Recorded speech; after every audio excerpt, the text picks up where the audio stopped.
Hello everyone, सम्पूर्णमा माघे सङ्क्रान्तिको धेरै धेरै शुभकामना दिँदै यो भ्लग सुरु गरेको छु। म चाहिँ आज बिहानै रुमबाट निस्केँ र माघे सङ्क्रान्ति मनाउनका लागि मलाई भाउजूले बोलाउनु भएको थियो।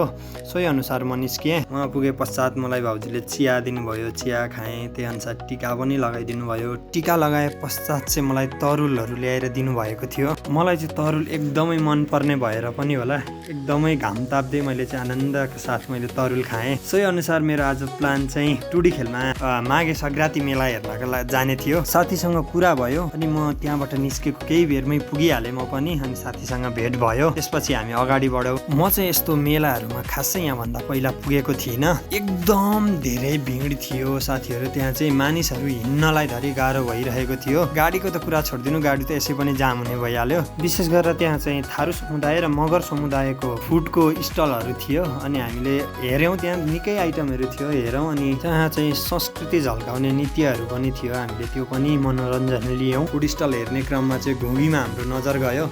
मलाई पनि एकदम टेस्ट गर्न मन थियो घुगी चाहिँ, अनि साथीले पनि टेस्ट गरेको रहेछ। अनि हामीले टेस्ट गर्ने निर्णय गऱ्यौँ।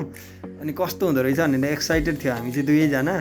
मिठो लाग्यो मलाई चाहिँ घुगी, विशेष गरेर यो मलाई मन पर्यो, मलाई खान मन थियो पहिल्यैदेखि। एकदम राम्रो लाग्यो मलाई चाहिँ। घुगी खानुभएको साथीहरूले चाहिँ कमेन्ट गर्नु होला हजुरहरूलाई घुगी कस्तो लाग्यो। यहाँसम्म हेरिदिने साथीहरूले चाहिँ फलो नगर्नु भएको साथीहरूले फलो गरिदिनु होला, अनि लाइक कमेन्ट सेयर सब्सक्राइब गरिदिनु होला। अर्को भ्लगमा भेटौँला भन्दै आजको भ्लगलाई चाहिँ यहीँ अन्त्य गर्छु। Bye bye, see you next video.